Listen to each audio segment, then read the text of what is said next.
तो कभी भगवान हमें धन दें, जब भगवान कभी आपको पैसा दें तो उस धन से सबसे पहले धर्म कर लीजिएगा। जीवन में विधाता हमें धन दें तो सबसे पहले हमें उस धन को धर्म से जोड़ देना चाहिए। क्या पता धन कब चला जाए, पर धन से धर्म हो गया है तो अब वो आपका अपना है, अब वो कहीं जाने वाला नहीं। इसलिए सबसे बड़ा धर्म क्या है? भागवत की कथा को श्रवण करना, सत्संग करना, यही सबसे बड़ा धर्म है। भगवान की भक्ति करना, औरों को भगवान से जोड़ देना, यही धरती में सबसे बड़ा धर्म है। कल हम लोगों ने कथा में सुना कि ध्रुव जी महाराज को उनकी मां ने अपमानित करके निकाल दिया। ध्रुव जी बिल्कुल निश्चिंत होकर भगवान का चिंतन करने लगे, ओम नमो भगवते वासुदेवाय का जाप किया और उस तपस्या, उस बल पर देखो भगवान की भक्ति कैसे होती है। भक्ति की शुरुआत क्या है? बोले भक्ति की शुरुआत है नाम जप। साधक को पहले क्या करना होगा? साधक को पहले क्या करना होगा? नाम जप करना होगा। हम जितना नाम जप लेंगे हम उतने ही करीब हो जाएंगे भगवान के, और संसार से हमें फिर मोह नहीं रहेगा और हम जल्दी से संसार के हर दुखों से, हर कष्टों से, हर संकटों से बच जाएंगे। ये संसार का दलदल ऐसा है कि एक बार कोई उलझ जाए तो उलझता चला जाता है। इसलिए समझदारी इसमें नहीं है कि हम उलझ गए, समझदारी इसमें है कि हम सुलझने की कोशिश करें, है ना? अच्छा, ध्रुव जी महाराज ने मंत्र का जाप किया। देखो ना, नाम जप किया ना ध्रुव जी ने।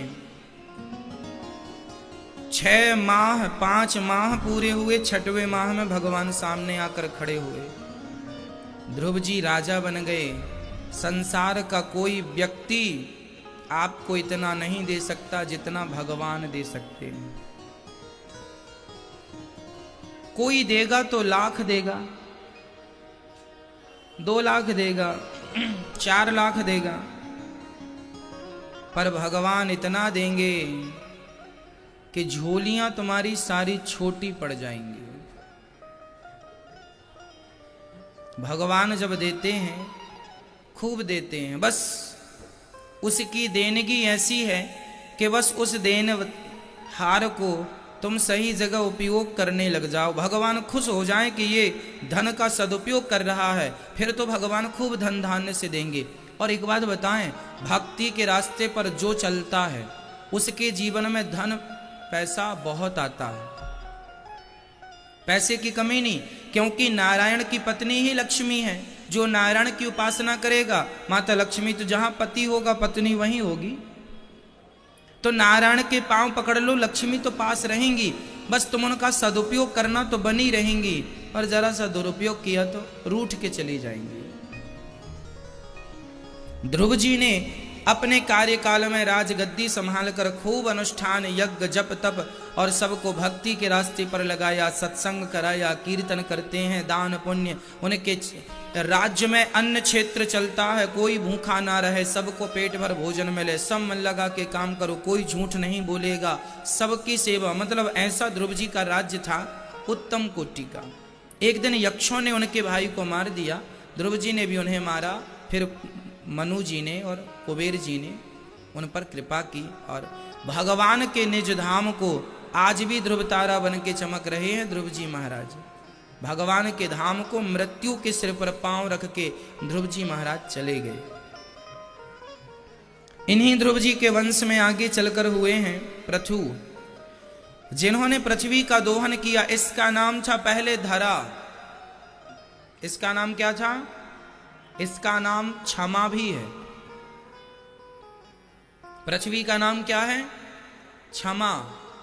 धरा, इसका नाम रसा भी है। पृथ्वी का नाम क्या है? रसा, धरा। जब से पृथु जी ने पृथ्वी को समतल किया, तब से इस धरा को पृथ्वी नाम से जाना जाता है। पृथु जी के नाम से इसका नाम पड़ा पृथ्वी। इसे पृथ्वी कब से कहा गया? जब से पृथु भगवान ने पृथ्वी का दोहन किया और 10,000 कान मांगे हैं यज्ञ करके। न कामये नाथ तदप्यहम क्वचिन न यत्र युष्माचरणाम्बुजा सवः। हे प्रभु, हमें 10,000 कान दे दो। क्यों दे दो? बोले 2 कानों से आपकी कथा सुन नहीं पाते, इसलिए 10,000 कान। इसलिए मैया कान काहे के लिए दिए हैं भगवान ने? काहे के लिए मैया? हाँ बोलो मेरी माँ, कान किस लिए मिले हैं? पड़ोसन की बुराई सुनने के लिए, बहू की बुराई सुनने में।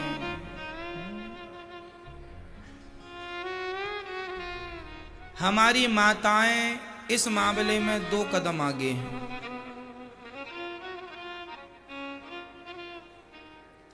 अच्छा, पुरुष लोगों का स्वभाव मैंने देखा है, पुरुष लोग भी बुराई बुराई करते हैं, निंदा चुगली, पर वो कम करते हैं। माताओं को ज्यादा स्वाद मिलता है। पुरुष भी करते हैं, ऐसा नहीं। कुछ चुगलखोर तो बहुत भयंकर वाले होते, निंदा बुराई चुगली। पर माताएं एक अपने घर के दरवाजे में खड़ी है, दूसरे अपने घर के दरवाजे में, दोनों अपने अपने दरवाजे में खड़े होकर 1-1 घंटा बात कर लेती हैं माताएं बिना थके। खड़े हो, इतनी देर तुमने भगवान को याद किया होता तो 2010 में ही तुम्हें भगवान मिल जाते, लेकिन तुमने निंदा बुराई चुगली खूब की, 2021 तक में भी नहीं मिल पाए। और ऐसे ही रहा तो इस जन्म में ही नहीं मिलेंगे।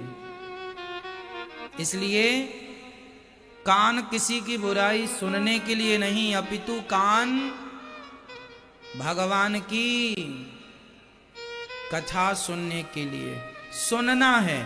निंदा चुगली नहीं, बुराई नहीं, पड़ोसी पड़ोसन के बारे में नहीं, रिश्तेदार नातेदार के लोगों के बारे में भी नहीं। सदा भगवान के बारे में सुनो, विचार अच्छे रहेंगे, बुद्धि अच्छी रहेगी।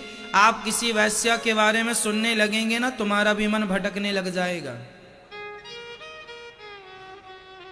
आप किसी चोर के बारे में बात कर लीजिए, आपका भी मन भटकेगा। आप लोगों का मन क्यों भटकता? क्योंकि बहुत ज्यादा उल्टी चीजें सुनते हो। कुछ भी सुन लिया, काहे भैया? कंट्रोल क्यों नहीं है आपके कानों में? काहे सब कुछ सुन लेते हो? क्या सुनना है क्या नहीं सुनना, यह भी विचार करने योग्य विषय है। हमें क्या सुनना है क्या? मैं कभी पंचायत प्रपंच नहीं सुनता किसी की। कोई बात कर रहा होगा, मैं वहां से निकल पड़ूंगा। कोई बढ़िया बात करोगे तो मैं सुनूंगा, व्यर्थ की बकवास बातें करोगे मैं कभी नहीं सुनता। आप बोलते रहो, मैं सुनूं। मैं आपके पास बैठा हूं और आप बकवास कर रहे हैं, मैं आपको सुनूंगा ही नहीं, मैं अपना दूसरा काम करता रहूंगा। जितनी देर तुम्हारी बकवास सुनूंगा उतनी देर भगवान का चिंतन कर लूंगा, भगवान का ध्यान लगा लूंगा। इसलिए अपने आप को देखो, जमाना तो तुम्हारी तरफ कीचड़ फेंकेगा ही फेंकेगा, तुम क्यों आने देते हो? लोग तो बुराई करेंगे, लोग तो उल्टी सीधी बकवास, उनके पास तो बेचारों के पास बकवास के सिवा कुछ है ही नहीं। बकबक करने के सिवा क्या है? तुम क्यों सुनते हो? पड़ोसन 2-2 घंटे पंचायत करती है, आप क्यों नहीं रोकते? बहन कोई मतलब की बात हो तो बताओ, ये सब बातों में क्या रखा है? कोई सार की बात हो तो कर लो, तुम्हारे भी फायदे की हो, हमारे भी फायदे की हो, या भगवान से जुड़ी कोई बात हो तो करो।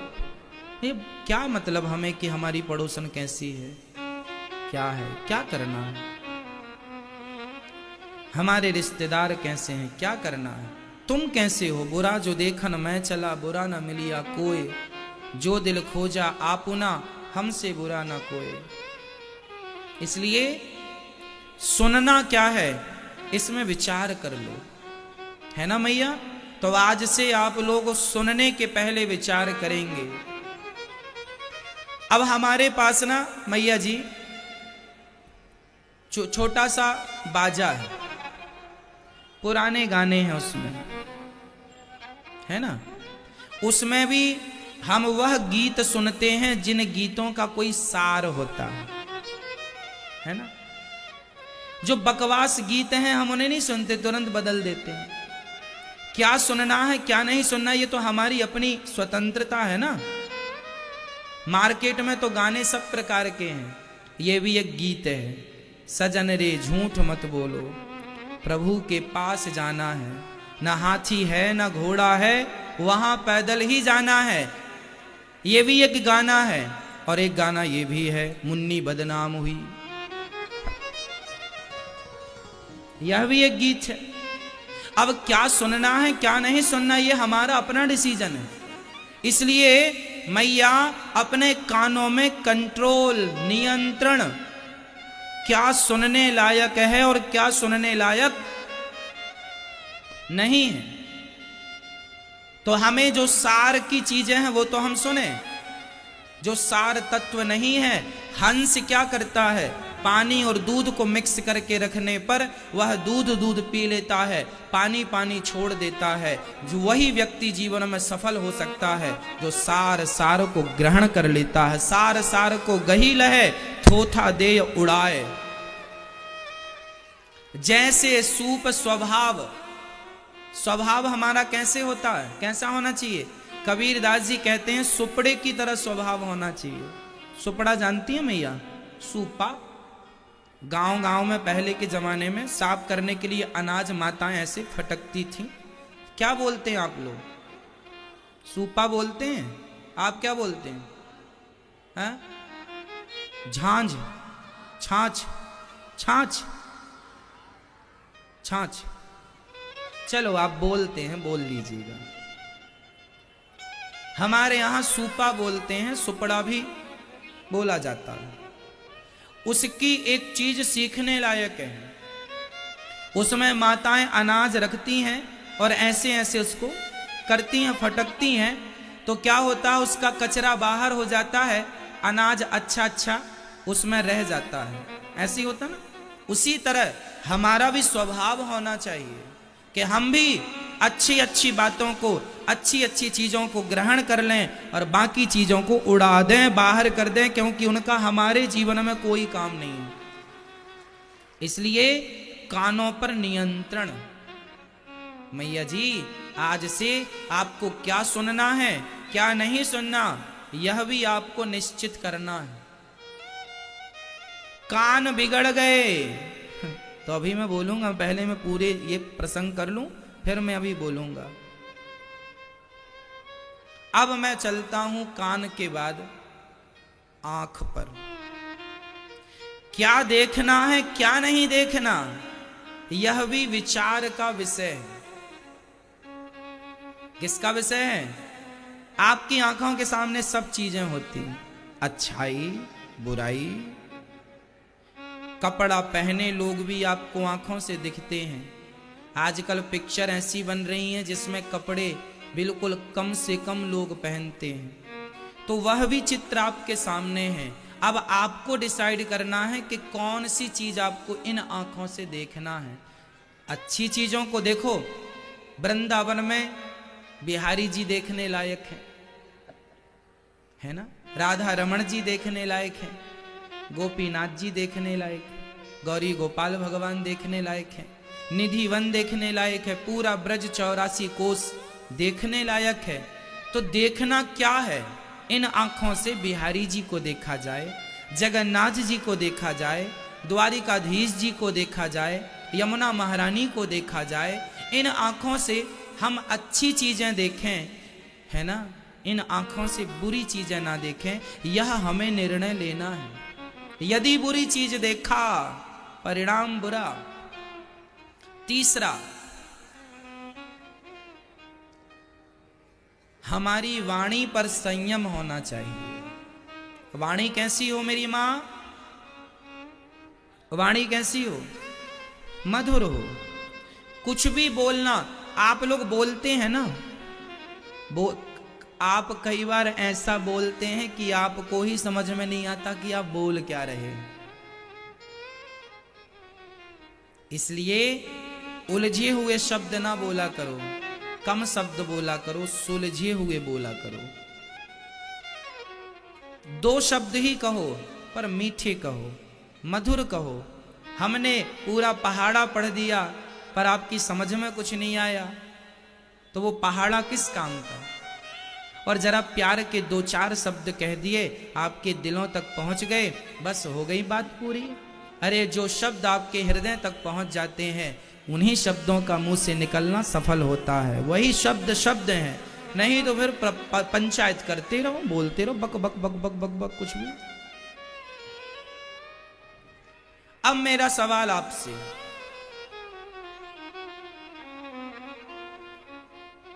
आंख बिगड़ेगी तो नाश हो जाएगा। बताओ इतिहास के पन्नों में आंख किसकी बिगड़ी थी? सवाल हमारा, जवाब आपका। मैया, ओ मेरी मां, बताओ मेरी मां, आंख किसकी बिगड़ी? आंख किसकी बिगड़ी? आंख बिगड़ी थी रावण की। खुद की इतनी सारी पत्नियां होने पर भी वो माता सीता की सुंदरता पर मोहित हो गया। आंख बिगड़ गई किसकी? रावण की। आंख बिगड़ेगी। आप ध्यान से सुनना, ये जो तुम लोग अपनी आंखें बिगाड़ते हो ना, कुछ भी देखते हो, देख लो, रावण ने भी कुछ देखा था तो परिणाम क्या हुआ? रोने वाला नहीं बचा। आंख बिगड़ी रावण की तो सर्वनाश हुआ। जवान बिगड़ी किसकी? जवान बिगड़ी किसकी? द्रौपदी की। द्रौपदी की जवान बिगड़ गई। अंधों के अंधे होते हैं। जवान बिगड़ गई। जवान बिगड़ी तो महाभारत हुआ। आंख बिगड़ी रावण की, सर्वनाश हुआ। जवान बिगड़ी द्रौपदी की, महाभारत हुआ। कान बिगड़ गए किसके? बोलो मेरी मां, कान किसके बिगड़े थे? हा? कान बिगड़े कैकई मां के। कैकई के कान बिगड़ गए ना, मंथरा ने कान ही तो भरे थे। बोलो हां या ना? कान बिगड़े कैकई के तो क्या हुआ? आज तक कोई बाप अपनी बेटी का नाम कैकई नहीं रखता। देखो ना, रखा? आपने रखा अपनी बेटी का नाम कैकई? बोलो नहीं। क्यों नहीं रखा? इसलिए मेरी मां, 3 चीजें सुधार लो। अपनी आंखों को, अपने कान को और अपनी जिह्वा को, अपनी वाणी को। क्या देखना है, क्या नहीं देखना, विचार कर लेना। क्या बोलना है, क्या नहीं बोलना, विचार कर लेना। क्या सुनना है, क्या नहीं सुनना, विचार कर लेना। ना सुनने वाली चीज भी सुन लोगी तो कैकई मां ने वो बातें सुन ली मंथरा से जो नहीं सुननी चाहिए थी, और सुन लिया तो देखो उनके पति समाप्त हो गए। उनके जीवन में जो उनका बेटा राम, उनका जो बेटा भरत माँ माँ कह के बुलाता था, जब कैकई माँ ने राम को वनवास भेजा तो भरत ने अपनी माँ को दंड दिया। कौन सा दंड दिया? वो अपनी माँ को मार तो नहीं सकते थे, लेकिन उन्होंने कह दिया, माँ आज के बाद मैं अपनी वाणी से आपको कभी मां कह के नहीं बुलाऊंगा। ये दंड दिया था भरत ने। जिस बेटे के लिए वो फूल सजा रही थी, बगिया लगा रही थी, बाद में पता चला ये तो उजड़ गई बगिया। इसलिए क्या सुनना है क्या नहीं सुनना, ये विचार कर लेना। मेरी ये बातें आपके मरते दम तक काम आएंगी। क्या सुनना है क्या नहीं सुनना, क्या देखना है क्या नहीं देखना। गलत बोल दिया मां, गलत बोल दिया। द्रौपदी मां ने कह दिया अंधों के अंधे होते हैं। अरे क्या जरूरत थी आपको बोलने की, भरी सभा में और लोग थे, वो बोलते जो बोलना था, आपको क्या जरूरत थी बोलने की। और जब आपकी वाणी में संयम नहीं रहा तो भरी सभा में आपके कपड़े उतारे गए। भरी सभा में आपको निर्वस्त्र करने की कोशिश की गई। इसलिए माना कि दुर्योधन की गलती थी, माना कि द्रौपदी की जवान बिगड़ गई, तो जवान बिगड़ने का दंड यह नहीं होता कि आप उसे भरी सभा में निर्वस्त्र कर दो। पर हम आपसे कोस कहेंगे, निवेदन करेंगे, गलती की शुरुआत आप क्यों करें? गलती की शुरुआत आप क्यों करें? एक बात बताएं मैया, तुम्हारे पति, तुम्हारी पत्नी, तुम्हारी सास, तुम्हारे ससुर, तुम्हारी जेठानी, आपकी देवरानी, ये सब इसी तलाश में रहते हैं कि जरा सी एक गलती करे जेठानी तो देवरानी को उसे बोलने का मौका मिल जाए। एक गलती करे देवरानी तो जेठानी को बोलने का मौका मिल जाए। एक गलती करे पति तो पत्नी को बोलने का मौका मिल जाए। एक गलती करे पत्नी तो पति को बोलने का मौका मिल जाए। एक गलती करे बहू तो सास को बोलने का मौका मिल जाए। एक गलती करे सास तो बहू को बोलने का मौका मिल जाए। सच्ची कहूं, ये सारी दुनिया तो मौके की तलाश में घूम रही है। हाथ जोड़ के कहता हूं, किसी को मौका मत देना। सारी दुनिया मौके की तलाश में। तुम जरा एक गलती तो करो। तुम्हारी जेठानी तुम्हें देखो, उस एक गलती के 50 ताने मारेगी। तुम्हारी देवरानी, तुम्हारी सास, तुम्हारा पति, और वो गलती तुमने भले जानबूझ के ना की हो, धोखे से हुई हो, पर उस गलती के भी ताने तुम्हें सुनने पड़ेंगे। ये दुनिया मौके की तलाश में है। इसलिए हम कहा करते हैं, जिंदगी को समझदारी से जीना है, समझदारी से चलना है, गलतियां हम ना करें। हम बच्चे थे, हमने बहुत गलतियां की, मैच्योर नहीं थे, समझदार नहीं थे, कच्चे थे। पर अब तो मैया तुम समझदार हो गई हो, पक गई हो, बच्चों की मां बन गई हो, अब तुम बाप बन गए हो, शादी विवाह हो गया है, अच्छा बुरा समझने लग गए हो। अब देखो गलतियां ना किया करो। अब गलतियां ना किया करो। अब अपनी आंखों पर संयम रखना। किस किस पर संयम रखेंगे मुझे बता दो, तो मैं फिर प्रसंग पूरा करूं। किस किस पर संयम रखोगे आज से? अपनी आंखों पर कुछ भी नहीं देखना। दूसरा, अपने कानों पर कुछ भी नहीं सुनना। तीसरा, अपनी जिह्वा पर कुछ भी नहीं बोलना। हाँ या ना? चलो समझ में आ गई ना? अपनाओगे कि नहीं? बड़े हो गए हो, समझदार हो गए हो, बच्चों की तरह हरकत ना किया करो। एक बात बताएं मैया जी, पहले मुझे भी लगता था कि मैं गलती करूंगा तो सॉरी कह दूंगा, पर बाद में मुझे लगा ये फॉर्मूला गलत है। हमें जीवन में ऐसा बनना है कि हमें सॉरी कहने की जरूरत ना पड़े। गलती करेंगे तो सॉरी भी कहना पड़ेगा। आज से कोशिश करो कि हम गलती ही ना करें। गलती नहीं करेंगे तो सॉरी की जरूरत नहीं होगी।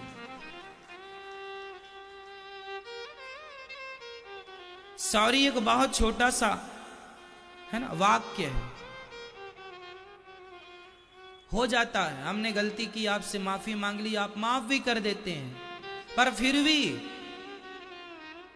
क्या हमारी गलती करना शोभनीय है? हम छोटे से हैं, ना समझ हैं, तो हम गलती भी करें, बच्चों की सारी गलती माँ बाप माफ करते हैं। पर अब समझदार, यदि तुम अभी भी गलती करते रहोगे तो समझदार कब बनोगे? इसलिए कोशिश करो कि तुमसे गलतियां ना हो, हर बात को विचार करके, हर काम को विचार करके किया करो, गलती ना हो। फिर भी कोई गलती हो जाए तो कोई बात नहीं, फिर माफी मांग लो, सॉरी बोलो, फिर आगे बढ़ो, फिर कान पकड़ के मन में संकल्प लो कि अब गलती नहीं करेंगे, अब गलती नहीं करेंगे। गलती होएगी, बार बार होएगी, पर आपको ये सबक लेना है कि अब नहीं करना, अब नहीं करना। यदि उन गलतियों से सीखा नहीं तो वो सारी जिंदगी आप गलती करते जाएंगे, और सीख लिया तो गलतियां समाप्त हो जाएंगी। इसलिए आप ये फॉर्मूला, ये सेंटेंस, यह चर्चा बच्चों को जरूर सुनवाइएगा, ताकि बच्चे भी गलतियां करने से बचें।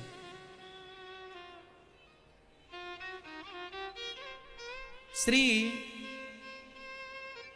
पृथु भगवान ने पृथ्वी की स्थापना की और मनु जी महाराज के 3 बेटियां और 1 बेटे की चर्चा पूरी हुई। अब हम मनु जी के प्रिय व्रतो भागवत आत्मा रामः कथम मुने ग्रहे रमत यन्मूला कर्म बंधा पराभवा। सुखदेव जी से प्रश्न राजा परीक्षित ने किया कि प्रिय व्रत जी तो त्यागी थे, संत थे, फिर उन्होंने गृहस्थी क्यों बसाई? तब कहा कि ब्रह्मा जी के कहने पर उन्होंने गृहस्थी बसाई। प्रियव्रत जी विश्वकर्मा की पुत्री वरहिस्मती से आपने विवाह किया और इनके पुत्र आग्नेत्र हुए और यही नाभि ऋषभदेव कहलाए। हाँ, इन्हीं से फिर ऋषभदेव जी हुए और ऋषभदेव जी के 100 पुत्र हुए। सबसे बड़े का नाम हुआ भरत। भरत जी सारा राजपाट छोड़ करके गंडकी नदी के तट पर चले गए और उन्होंने अपनी प्रजा को उपदेश दिया कि ये नामुमकिन है कि दुनिया अपनी मस्ती छोड़ दे, इसलिए ऐ दिल तू ही ये बेकार बस्ती छोड़ दे। सच्ची कहता हूँ माँ, सच्ची कहता हूँ भक्तों, जबरदस्ती हमने संसार को जो पकड़ रखा है, ये जो पकड़ा हुआ है हमने संसार को, यही हमारे दुख का सबसे बड़ा कारण है।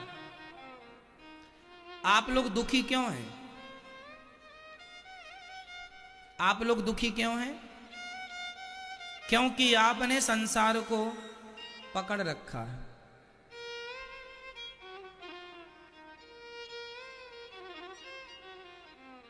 आपको लगता है कि हमारा पति कभी मरे ना, हमारी पत्नी कभी मरे ना, बच्चे कभी मरे ना, हमारे पिताजी कभी मरे ना, हम कभी ना मरे, हम सदा जवान बने रहें, हमें कभी नुकसान ना हो, सदा पैसे आते रहें, फायदा होता रहे, हम कभी बीमार ना पड़े। आदमी यही तो सोच सोच परेशान है, चिंता में। अच्छा ये बताओ, क्या ये संभव है कि कोई मरे ना? पॉसिबल है? आपकी पत्नी और आपका पति एक दिन मरेगा,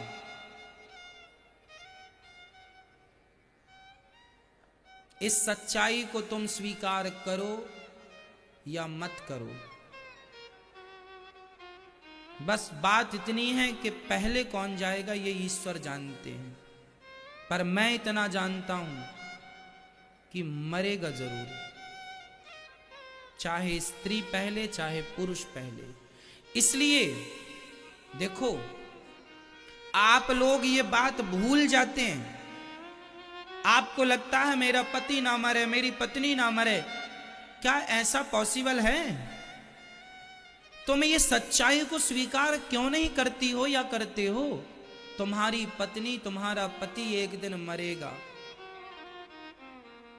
इसलिए अभी से उस पत्नी पर, उस पति पर से अभी से मन धीरे धीरे हटाकर भगवान में अभी से मन लगाओ, क्योंकि ये वस्तु आज है, पति नाम की वस्तु, पत्नी नाम की वस्तु आज है, कल रहेगी, कल रहेगा, इसकी गारंटी कौन लेगा? और कल जब नहीं रहेगा तुम रोती हो, रोते हो, पत्नी चली गई, पति चल, भगवान तुमने गलत किया। वाह, भगवान ने काहे गलत किया भैया? जन्म और मृत्यु तो प्रकृति का नियम है। आया है सो जाएगा, राजा रंग फकीर, एक सिंहासन चढ़ चला, एक बंधा जंजीर, कौन बचा है तो तुम बचोगे। आप दुखी इसलिए हैं क्योंकि आप सत्यता को स्वीकार करना नहीं चाहते, आप सत्य से मुंह फेर लेते हैं। आपको लगता है ये आदमी कभी ना मरे, जाएगा, आया है सो जाएगा। इसलिए स्वीकार कर लो इस प्रकृति के बदलाव को। यदि आज तुम अमीर हो तो जरूरी नहीं है कि ये दिन सदा ऐसे ही रहें, दिन बदलते हैं।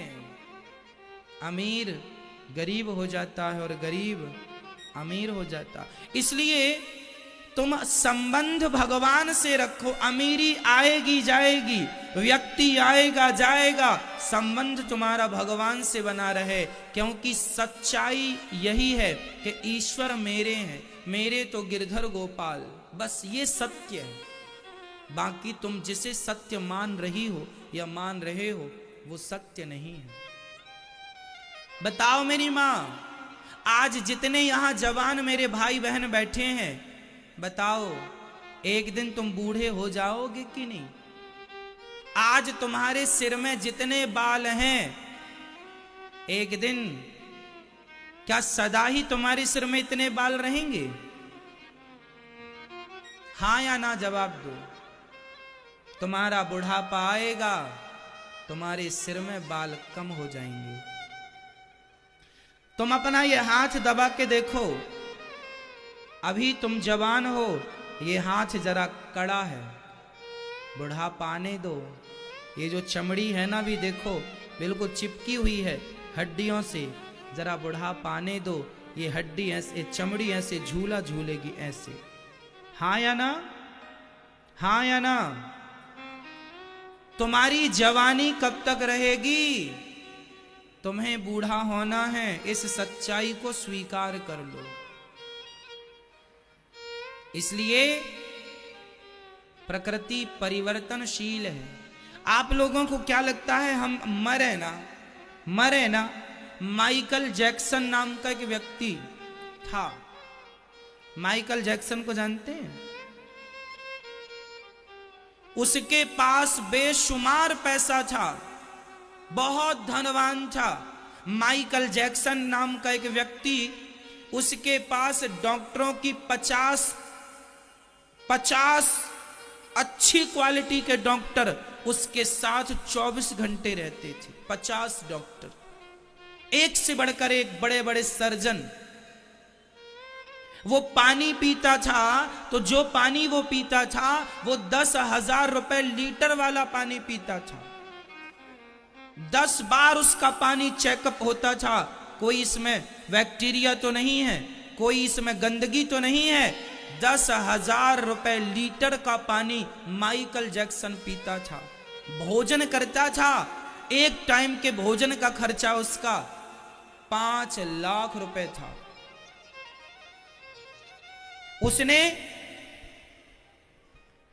उसने अपनी अधरों पर, ये जो हमारी होंठ होती है ना, इस पर वो इंजेक्शन लगवाता था यहां पर कि ये लाल रहे आए, ये लाल बनी रहे। इसके लिए वो क्या करवाता था? इंजेक्शन लगवाता था कि ये लाल, अधर लाल बनी रहे, मैं सुंदर दिखता रहूं। माइकल जैक्सन का सपना था कि मेरे पास तो पैसा है। उसने लोगों को खरीद लिया था कि मेरी किडनी खराब हो जाए तो तुम इमरजेंसी मुझे अपनी किडनी दोगे, मेरा ये खराब हो जाए तो तुम वो दोगे, शरीर के पार्ट्स दोगे। पैसे में खरीद लिया था लोगों को, लेकिन बेचारा 50 साल के पहले ही मर गया। इतनी व्यवस्थाएं करने के बाद 50 साल की उम्र में ही, उससे कम में ही चला गया। हाँ या ना? हाँ या ना? फिर आप ये गलतफहमी ना पालें कि तुम्हारे पास पैसा है तो तुम अमर हो गए। ये गलतफहमी ना पालो कि तुम पैसे वाले हो तो तुम बुढ़े नहीं होगे। बुढ़ापा तुम्हारे सिर पर आएगा और तुम भी एक दिन मरोगे। सदा जवान बनने की कोशिश करने वालों, समय किसी को जवान छोड़ा है? समय बलवान है। इसलिए आपसे मेरी प्रार्थना है कि समय परिवर्तनशील है, प्रकृति परिवर्तनशील है, इसलिए प्रकृति के परिवर्तन में अपने आप को मिला दो। अरे अमीरी आएगी जाएगी, आदमी आएगा जाएगा, पर हर हाल में भगवान के बन के रहो, खुश रहो। ये जान लो कि ये आदमी जो आज है कल मरेगा, और जब मरेगा तो तुम ज्यादा रोना मत।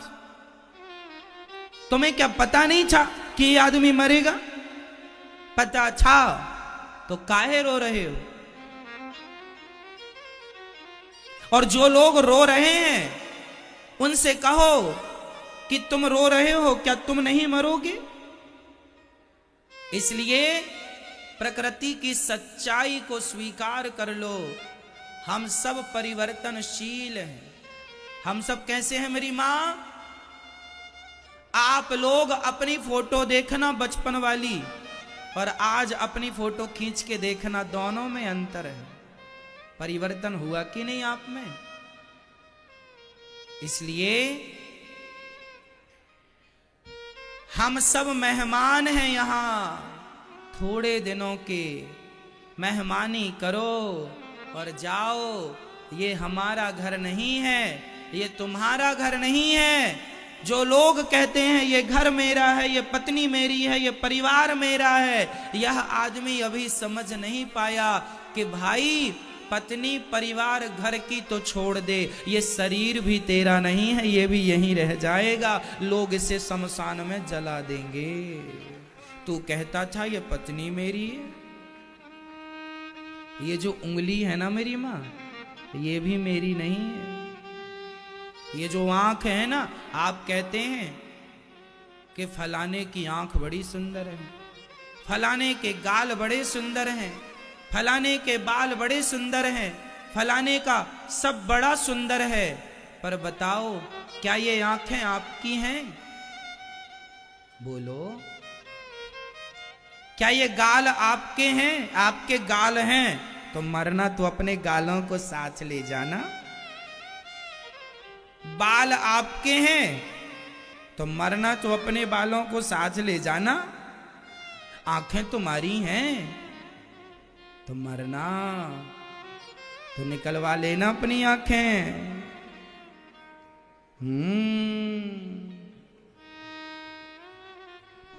बता तेरे मुख को कौन खोलता है?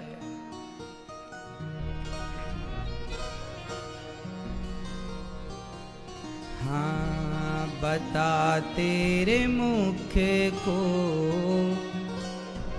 कौन खोलता है?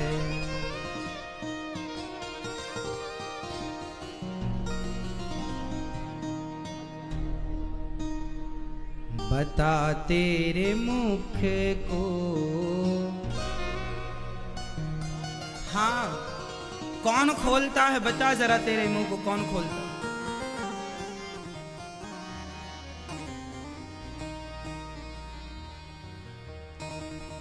तू बोलता है या तू बोलता है या मुंह बोलता है?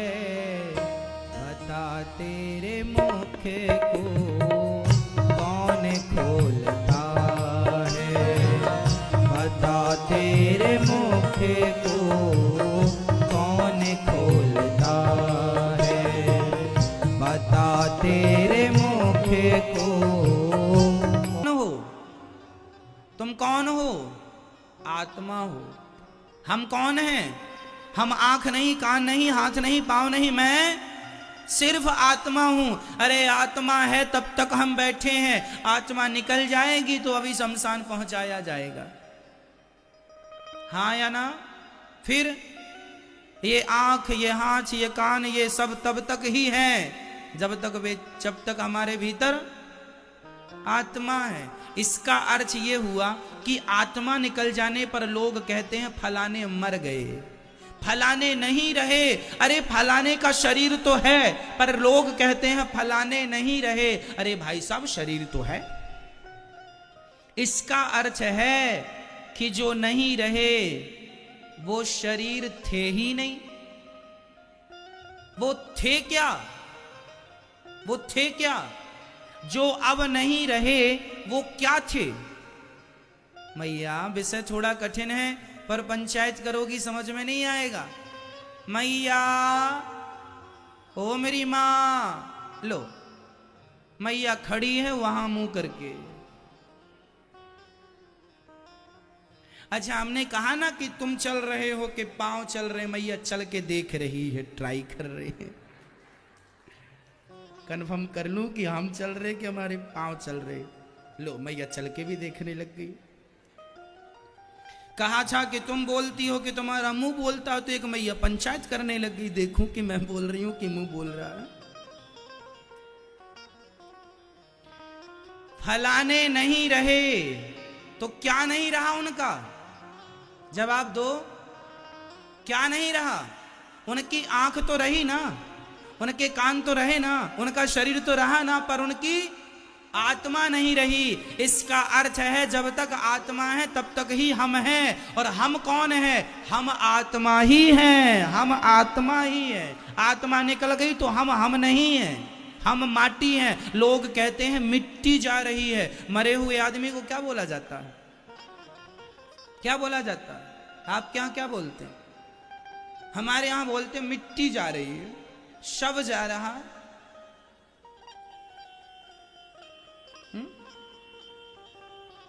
अर्थी जा रही है। मरने के बाद जब अर्थी जाती है तो लोग ये नहीं कहते कि फलाना व्यक्ति जा रहा है ना, अब उस व्यक्ति का नाम, वो व्यक्ति तो उड़ गया ना, आत्मा उड़ गई, चली गई। अब वो व्यक्ति गया, अब क्या बचा? अब बची अर्थी, अब बची माटी, अब बचा खाली शरीर, जिसे केवल जलाने के अतिरिक्त दूसरा कोई उपाय नहीं। या जला दो या गाड़ दो, घर में रख नहीं सकते ना, बीमारी फैल जाएगी। इस शरीर में दुर्गंध आने लगती है भयंकर वाली।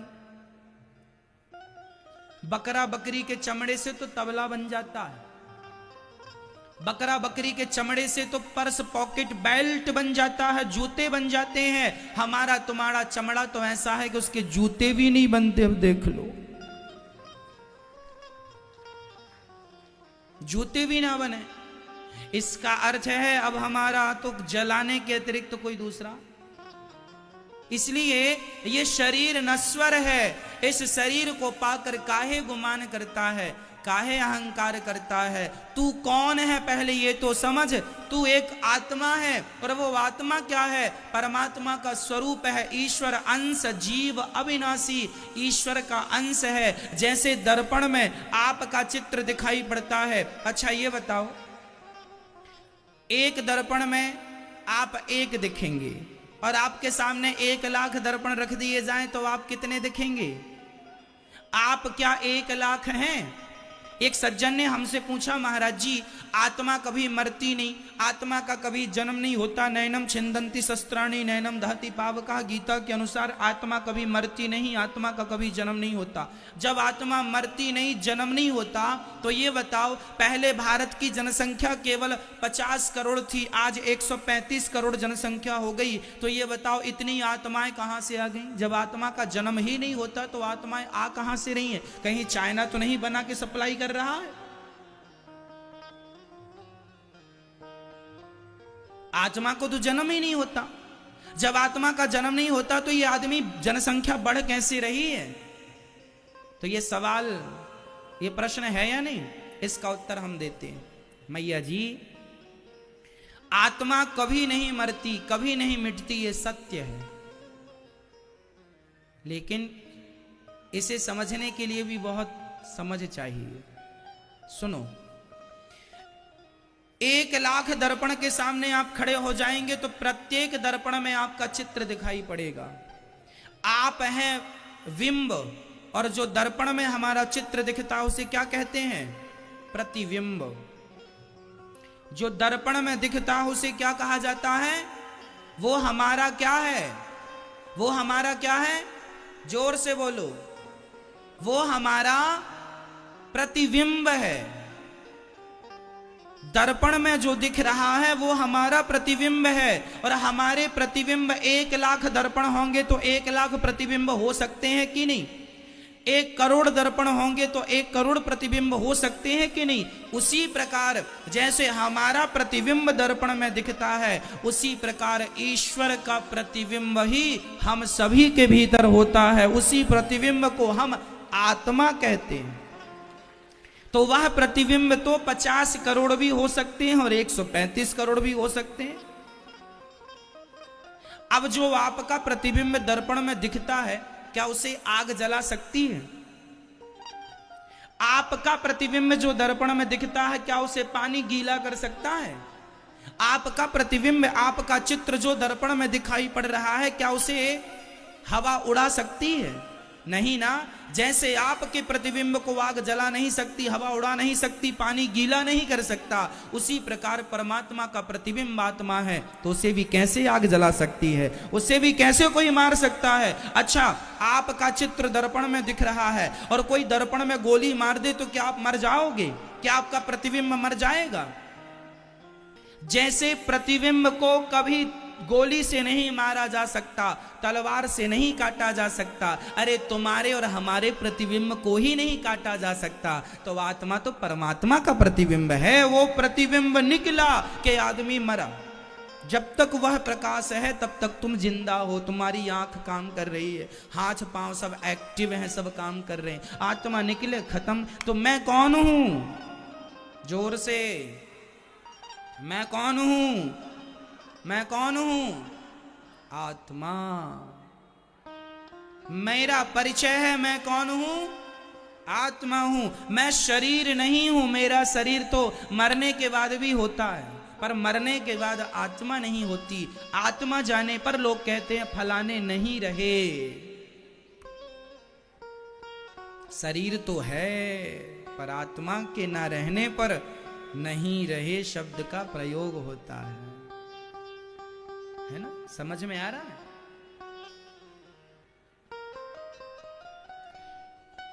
तो हम अहंकार ना करें अपने चमड़ी का, अपने हाड़ मांस का। हम आत्मा हैं, ईश्वर के अंश हैं, हम भगवान की संतान। इसलिए तो कहा जाता है त्वमेव माता च पिता त्वमेव, त्वमेव बंधुश्च सखा त्वमेव।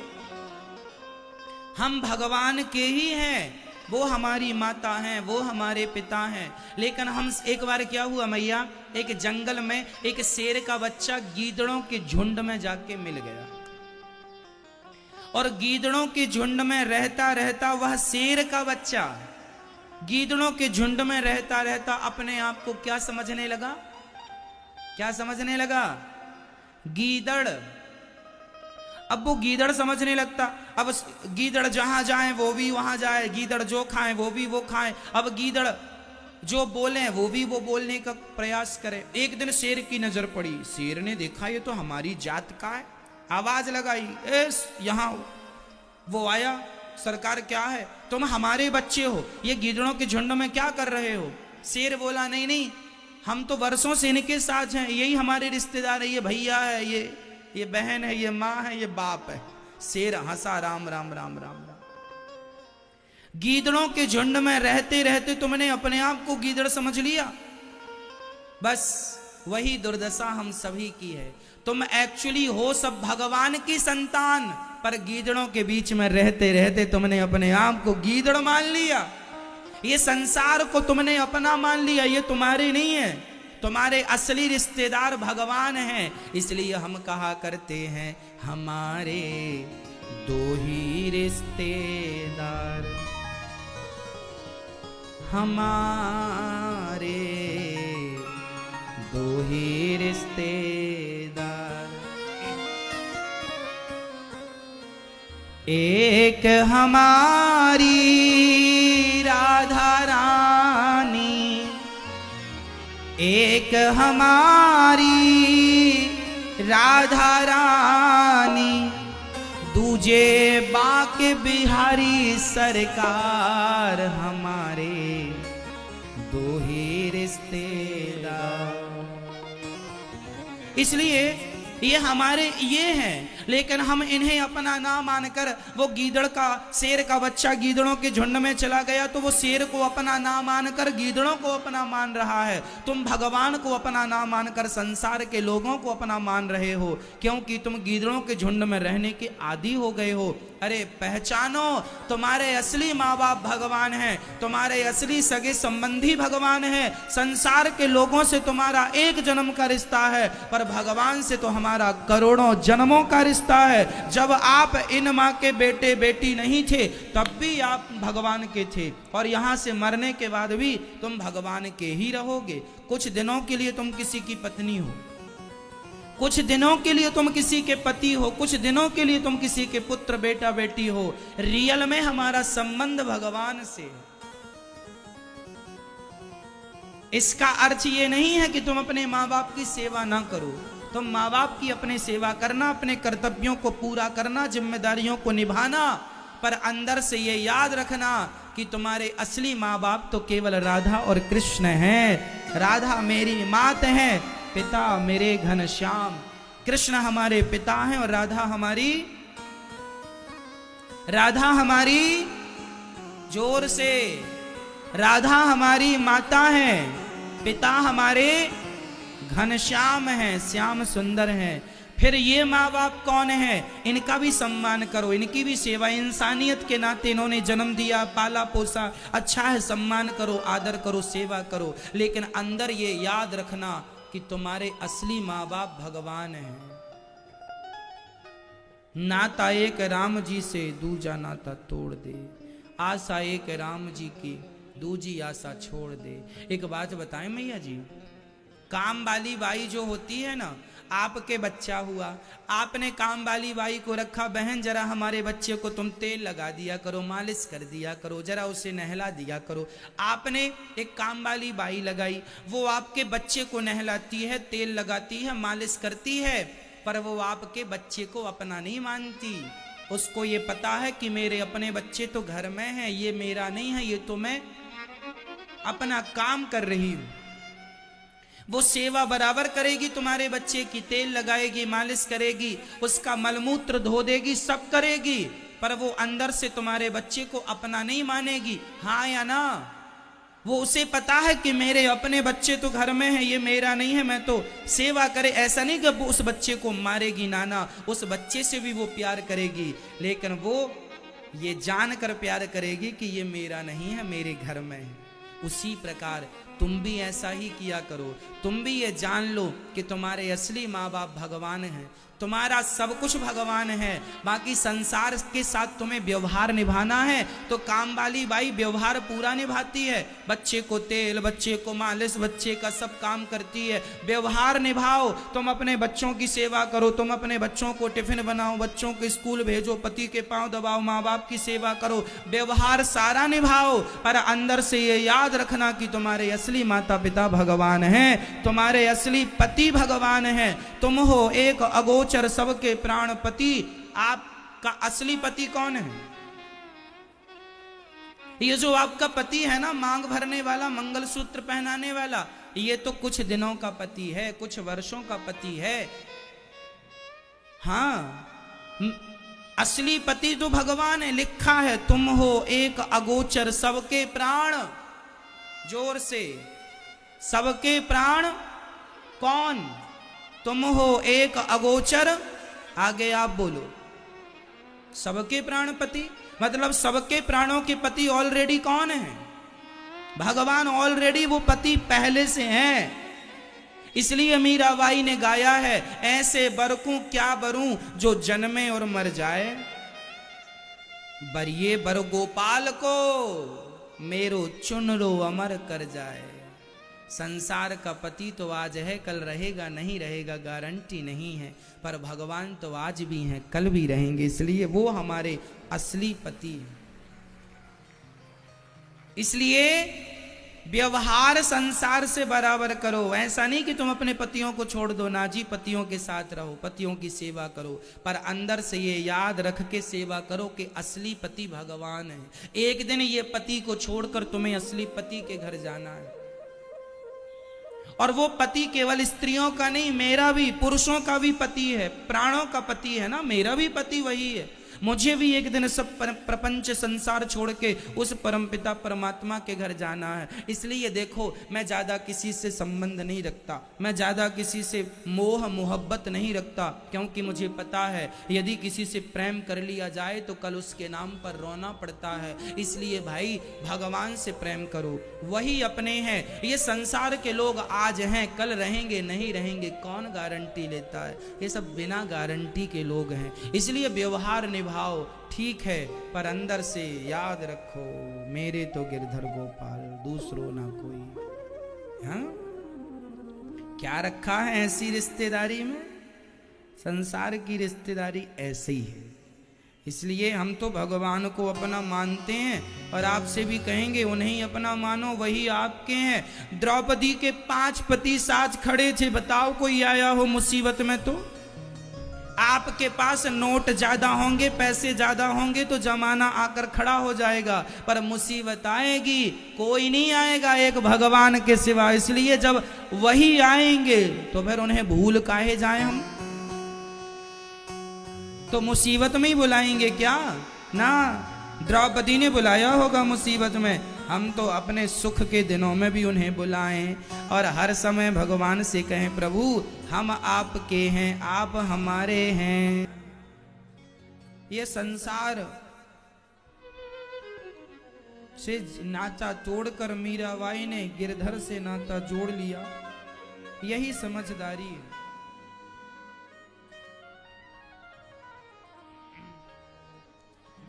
भरत जी ने मन मृग में लगाया, उन्हें मृग योनि में आना पड़ा।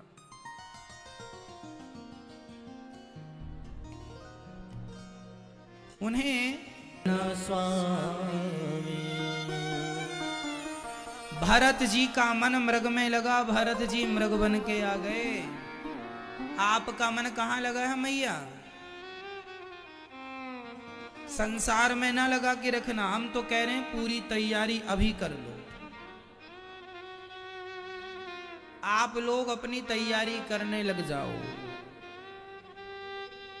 आदमी हरिद्वार जाता है 10 दिन के लिए, 5 दिन के लिए ना, तो बड़ी तैयारी करता है। लड्डू, गुजिया, कपड़े, 1 बैग, 2 बैग, 3 बैग, 10 दिन के लिए इतनी तैयारी है। तो जहां हमेशा के लिए जाना है वहां की कोई तैयारी है? वहां के लिए भी कुछ गरम कपड़े पैक कर लेना, वहां के लिए भी जरा लड्डू पकौड़ी बनवा लेना मैया।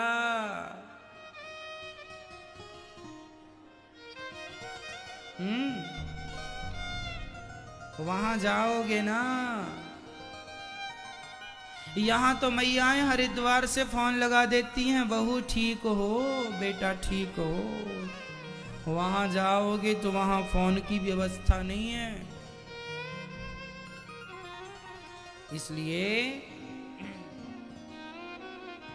इसलिए हम कहा करते हैं अभी से व्यवस्थाएं करने लग जाओ। राम नाम का धन इकट्ठा कर लो, खूब भजन करो, खूब पुण्य करो, खूब परमार्थ करो, खूब दीन दुखियों की जितना पुण्य है सब तुम कर डालो। अरे पाप करने के लिए तो 84 लाख योनियां पड़ी हैं। ये मनुष्य का शरीर तुम्हें पाप करने को थोड़ी मिला है, पुण्य करने को मिला। कर लो, यही तुम्हारा काम आएगा, तुम्हारा पुण्य। बाकी तुम करोड़ रुपया जमा कर लो, एक भी तुम्हारे संग नहीं जाएगा। जब आदमी मर जाता है तो मरे हुए आदमी के ऊपर पैसे फेंके जाते हैं। आपके यहाँ यह रिवाज है कि नहीं? हाँ या ना? हमारे यहाँ तो है खूब, मुर्दे के ऊपर पैसे फेंकने की। क्यों फेंके जाते हैं, कभी सोचा आपने?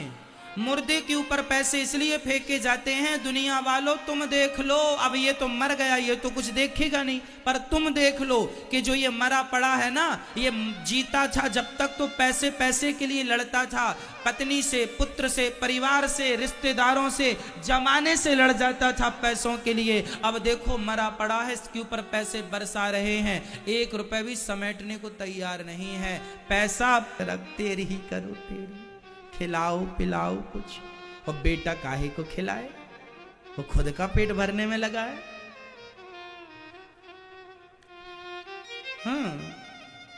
आजकल आपने बच्चे पैदा किए हैं, हमारे नाम से कुछ करेंगे, पर आज का बच्चा इतना साइंस को जानता है, वो तो कहता गया श्राद्ध तो ढोंग है, पाखंड है, वो तो ऐसा कहता, वो तो मानता ही नहीं, वो तो मैं मानता ही नहीं पिंडदान को। लो, एक बाप मरा, मां ने कहा बेटा जरा पिता की अस्थियां ले जाके गंगा जी में डाल दो। बेटा ने आना कानी की, मां तुम पागल हो गई हो, गंगा जी में अस्थियां डाल दो, यहीं पास में पीछे जहां तुम कचरा फेंकती हो वहां क्यों नहीं डाल देती पिताजी की अस्थियां। मां ने कहा राम राम राम, कैसा बेटा है, बाप की अस्थियां कचरे में डालेगा। अरे बोले कचरे वाली गाड़ी आती है उसमें डाल देंगे हम। अरे बेटा बाप की अस्थियां गंगा जी में डाली जाती हैं, यहां से 40 किलोमीटर दूर गंगा जी है, तुम जाते क्यों नहीं हो। मां कैसे जाएं, व्यस्त हूं, और डीजल पेट्रोल का दाम देख रही हो कितना बढ़ गया है, गाड़ी वहां 40 किलोमीटर जाऊं 40 किलोमीटर आऊं, कितना पेट्रोल डीजल लग जाएगा। पिताजी तो चले गए, अस्थियों को लेके मैं कहां कहां डोलूं। मां ने समझाया बेटा शास्त्रों में लिखा है कि अस्थियां गंगा जी में विसर्जन करनी होती हैं, तब आदमी को मोक्ष मिलता है। और तेरे पापा तो भले 40 किलोमीटर दूर गंगा है, पर इतने बिजी थे कभी नहा ना पाए गंगा जी खुद से, तब तू कम से कम राख ही छोड़ के आ जा।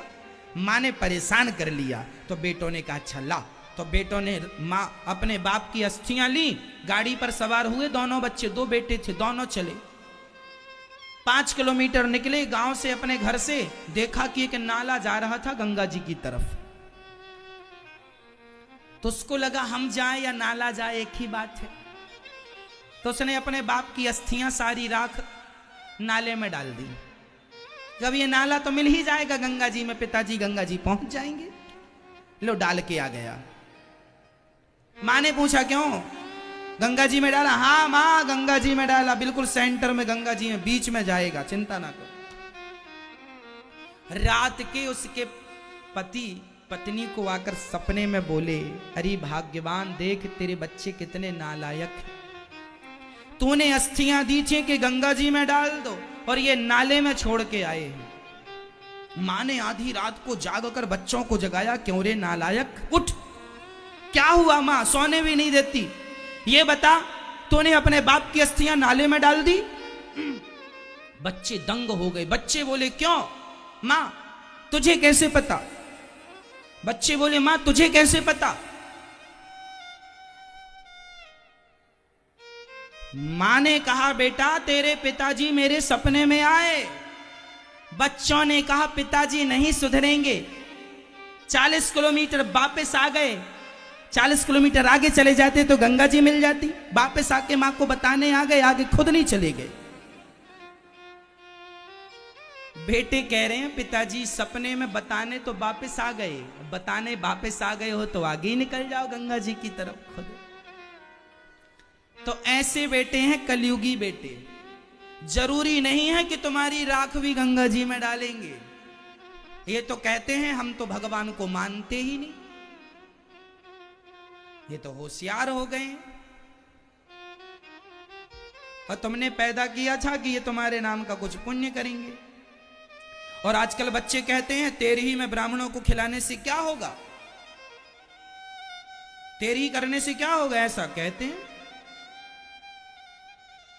इसलिए भाई बच्चे करें ना करें अपना खुद कर लो, अपने राम खुद करो, अपने हाथ से गौदान करो। अभी गोपाष्टमी आ रही है, गोपाष्टमी को गौदान की बड़ी महिमा है। अपने हाथ से गाय दान करो, अपने हाथ से अन्न दान कर लो। हाँ, अन्य क्षेत्र में अपने हाथ से किसी माँ के लिए सहारा बन जाओ, अपने हाथ से किसी को खिला पिला दो, यही पुण्य है बस। तो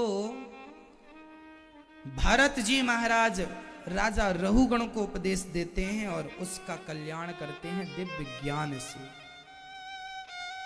भगवान का नाम जपा अजामिल ने। कान्य कुब्जे दुजह कश्चित दासी पति रजामिलः नामना नष्ट सदाचारो दास्याह संसर्ग दूषिता। अजामिल नाम के एक पंडित जी थे, उन्होंने एक स्त्री से विवाह कर लिया और बच्चे पैदा हुए। सबसे आखिरी बच्चे का नाम नारायण रख दिया संतों के कहने पर। और जब अजामिल, पापी अजामिल, शराब पीता, उल्टे सीधे काम करता, नरक जाने वाला अजामिल जब मरने लगा तो उसने यमदूतों को देखा। यमदूतों को देखकर डर गया और अपने बेटे को आवाज लगाई, दूरे क्रीडन का सक्तम पुत्रम नारायणावयम प्लावितेन स्वरेणोच्चै राजू हावा जितेंद्रिया। बेटा नारायण, बेटा नारायण बुलाया अपने बेटे नारायण को, पर बेटा नारायण ने तो नहीं सुना। परम पिता परमात्मा उस नारायण ने सुन लिया, जाओ मेरा भक्त बुला रहा है। पार्षद आते हैं, यमदूतों से कहते हैं चलो यहां से, ये हमारा कस्टमर है, हम इसे स्वर्ग वैकुंठ ले जाएंगे। यमदूतों ने कहा सारी जिंदगी इसने पाप किया है, इसे नरक ले जाने के लिए यमराज ने हमें भेजा है। पार्षदों ने कहा इसने जीवन भर पाप किया है, ये नरक जाता, पर इसके मुंह से भगवान का नाम निकल गया। तो पार्षदों से यमदूतों ने कहा कि कोई धोखे से नाम निकल जाए तो भी क्या उसका उद्धार हो जाएगा? पार्षदों ने कहा भगवान का नाम कोई जानकर जपे, आग में हाथ कोई जानकर डाले तो आग हाथ जलाएगी, धोखे से डाले तो आग हाथ जलाएगी। जहर कोई जानबूझकर पिए या धोखे से पिए जहर मारेगा। उसी प्रकार भगवान का नाम कोई जानकर जपे या अनजाने में जप ले उसका कल्याण होगा। नाम का प्रभाव है, उल्टा नाम जपत जग जाना, कलयुग केवल नाम आधारा। इसलिए नाम की बड़ी महिमा, इसलिए हम आपसे बार बार संदर्भ प्रसंग बस कहते हैं कि आप नाम जपना ना छोड़िए, काम करते रहो, नाम जपते रहो, नाम जप करते रहो, करते रहो, करते रहो। अजामिल ने मरते समय क्या जपा मेरी मां? बोलो श्रीमन नारायण, जोर से बोलो मेरी मां, बोलो श्रीमन नारायण चरणौ शरणम प्रपद्ये श्रीमते नारायणाय नमः। श्रीमन्नारायण चरणौ शरणं प्रपद्ये श्रीमते नारायणाय नमः। हे लक्ष्मी सहित नारायण, हम आपके चरणों की शरण ग्रहण करते हैं, हमें स्वीकार कीजिए। रोज भगवान से प्रार्थना किया करो कि प्रभु हमें स्वीकार कर लो, हम आपके हैं, हम आपकी हैं, हम आपके। अजामिल तो साधनहीन था, हाँ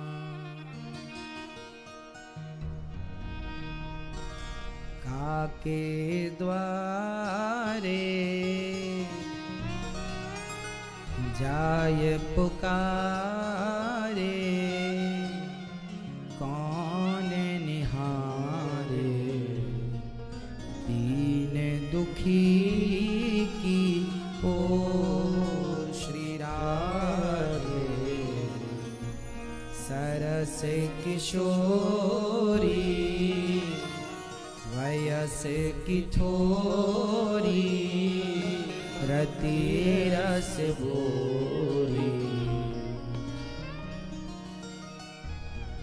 साधनहीन दीन में राधे, तुम करुणामयी प्रेम अगाधे। काके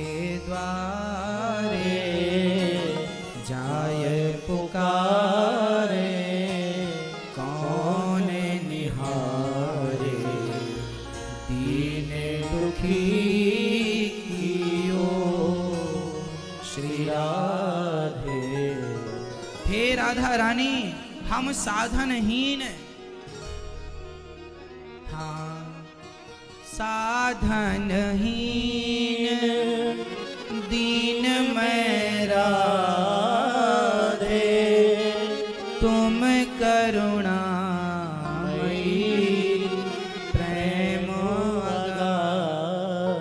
राधा रानी हम साधनहीन। साधनहीन किसे कहते हैं? आपको पता साधनहीन किसे कहते हैं? कौन साधनहीन कौन है?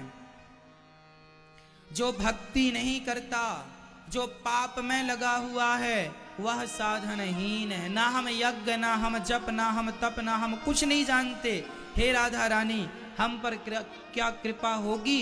हम साधनहीन हैं, हम कुछ नहीं जानते। हे माँ भगवती हम साधनहीन हैं, हम पर कृपा करो। जैसे अजामिल साधनहीन था, लेकिन उसके साधनहीन होने पर भी एक नाम क्या निकल आया उसके मुंह से, पार हो गया।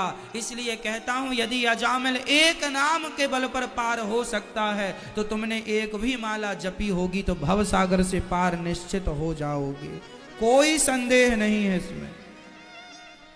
नाम की बड़ी महिमा है। अरे जिस नाम ने पत्थर को पानी में नहीं डूबने दिया, वो भवसागर में हमें क्या डूबने देंगे। बस उस नाम पर विश्वास रखना। क्या रखना? मंत्र जाप मम दृढ़ विश्वासा, पंचम भजन सुवेद प्रकाशा। भगवान का नाम तब असरदार होता है जब उस नाम पर क्या रखा जाए मैया? क्या रखा जाए? क्या रखा जाए? विश्वास। अजामिल ने नाम पुकारा, भगवान आए और भगवत कृपा हुई। अजामिल को 12 वर्षों की आयु और दी गई थी और अजामिल ने उन वर्षों में अपना लोक परलोक सवार लिया, भव सागर से पार हो गया नाम के बल पर। इसलिए नाम जपा करो मन लगा। एक बार भगवान ने अजामिल के बाद इंद्र पर कृपा हुई। इंद्र, एक गुरु जी का इंद्र ने अपमान कर दिया। अच्छा, हमारे यहां ना गुरु जी की बड़ी महिमा है। हमारे यहां कहा जाता है कि जब तक गुरु कृपा नहीं होगी तब तक भगवान की कृपा नहीं होगी। इसलिए गुरु की कृपा, हमारे गुरु जी के चरणों को हम अपने माथे पे रखते हैं, गुरु जी की आज्ञा सिर पे रखते हैं। गुरु जी के वचन हमारे लिए अमृत के समान होते हैं। जो गुरु जी का आदेश है वही हमारा अध्यादेश है। गुरु जी का आदेश ही हमारा अध्यादेश है, कोई किंतु परंतु नहीं। गुरु जी ने कहा कि नाम जपना है, बस नाम जपो। गुरु जी ने कहा कथा सुनना है, भगवान से प्रेम करो बेटा, वो सार है। काम करो, पैसे कमाओ, खूब इज्जत कमाओ, खूब सम्मान कमाओ, सब कुछ करते हुए भगवान का स्मरण बनाए रखो, यही गुरु जी का आदेश है। सफल भी बनाओ, संसार में आपका नाम हो, इज्जत हो, पैसा हो, पर मर कर जाओगे तो ना इज्जत काम आएगी ना पैसा काम आएगा, भक्ति काम आएगी। वो भी तैयारी कर लो, क्या बुराई है। इसलिए इंद्र ने अपने गुरु का अपमान किया, गुरु की कृपा हटी, इंद्र पर दुर्घटना घटी, राक्षसों ने कब्जा कर लिया, मारे मारे फिरने लगे। विश्वरूप को गुरु बनाया, सिर काट दिया। इंद्र ने विश्वरूप का, इंद्र को ब्रह्म हत्या लगी, विश्वरूप से यज्ञ कराया, उन्होंने राक्षसों को आहुति दे दी, इन्हें हत्या लगी। इंद्र ने अपनी हत्या 4 लोगों में बांटी। पहली हत्या स्त्रियों को दी।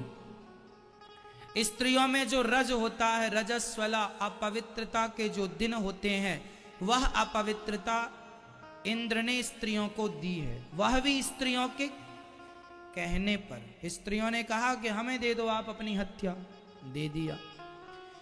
हत्या ब्रह्म हत्या के 4 हिस्से किए। पहली हत्या स्त्री को, दूसरी हत्या वृक्षों को, वृक्षों में गोंद होती है, वह गोंद ब्रह्म हत्या, इसलिए उस गोंद का भोग भगवान को नहीं लगता। तीसरी हत्या जल को, जल में झाग होता है वाइट कलर का, इसलिए पानी पीने से पहले, नहाने से पहले आपको जरा पानी को नदी तालाब का हिला डुला के अलग कर लेना चाहिए, वो ब्रह्म हत्या होती है। और जिसे फैन भी कहते हैं। और चौथी हत्या पृथ्वी को, बंजर भूमि, जो बंजर भूमि होती है ना, ऊबड़ खावड़, वह ब्रह्म हत्या है, जहां कुछ नहीं होता। चारों को हत्या दी, चारों को एक एक वरदान दिया, और इंद्र तो ब्रह्म हत्या से मुक्त हो गए। पर त्वष्टा ऋषि ने यज्ञ किया और वृत्तासुर को प्रकट किया, इसने मेरे बेटे को मारा है, जाओ वृत्तासुर मारो। इंद्र को मारने के लिए वृत्तासुर चले, परंतु इंद्र ने उन्हें, वृत्तासुर को मार डाला। दधीची ऋषि की हड्डियों का वज्र बनाया। दधीची ऋषि नारायण कवच का पाठ करते थे। आप लोग भी नारायण कवच का पाठ किया करो, बच्चों को कराया करो। नारायण कवच मतलब भगवान नारायण ही उसकी रक्षा करते हैं जो नारायण कवच का पाठ करता है, इसलिए नारायण कवच का पाठ किया करो। वृंदावन आए हो तो यहाँ पुस्तकों की दुकान में मिल जाएगा नारायण कवच, 5 रुपए का, 10 रुपए की पुस्तक मिल जाती है। वो ले जाना, बच्चों के बैग में रखना, बच्चों को याद कराना, एक एक अक्षर, एक एक श्लोक। संस्कृत ना आवे तो हिंदी रहती है, हिंदी पढ़ लिया करो। भगवान नारायण के 24 अवतारों का उसमें नाम है, नारायण कवच में। भगवान नारायण का ही वो कवच है। हाँ, ओम हरिर्विदध्यान मम सर्वरक्षां न्यस्तां घ्रिपद्मः पतगेन्द्र पृष्ठे दरारि चर्मासि गिदेषु चाप पासां दधानोऽष्ट बाहु जलेषु मां रक्षतु मत्स्यमूर्तिर्यादो गणेभ्यो वरुणस्य पाशात् स्थलेषु मायावटुवामनो व्यात्रिविक्रमः खेवतु विश्वरूपः। ऐसे नारायण कवच का पाठ कर सकते हैं। इंद्र ने पाठ किया, बलवान हो गए, और वृत्तासुर ने भगवान की स्तुति की। अहम हरे तव पादैक मूला दासानुदासो भवितास्मि भूयः।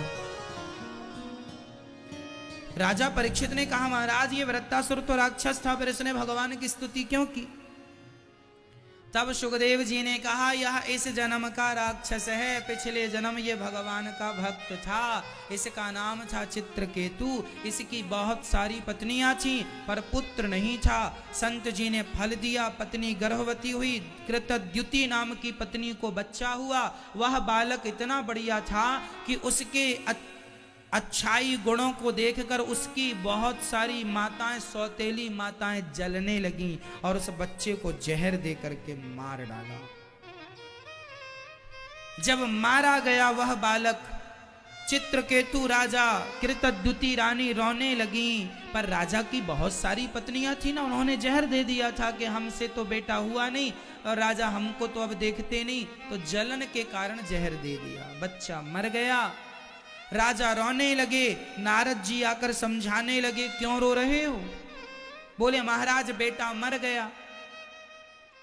तो नारद जी ने समझाया, बेटा मर गया, क्या तुम नहीं मरोगे? भाई मर गया तो मर गया, ये संसार का नियम है, मर जाएगा, सब मरेंगे। महाराज मेरा बेटा मुझे जीवित चाहिए, मुझे कुछ नहीं चाहिए, बेटा चाहिए। तब नारद जी ने उस मरे हुए बच्चे को जीवित किया। उस मरे हुए बच्चे की तरफ पिताजी दौड़े, आ तुझे अपने गले से लगाऊं। और जब गले से लगाने दौड़े तो उस बच्चे ने कहा, खबरदार पहले ये बताओ आप कौन हो? मैं तेरा पिता हूं। किस जन्म के पिता हो? मैया आपके कितने बच्चे हैं? 2, किसी का 1, किसी के 5, किसी के 10, किसी के 20।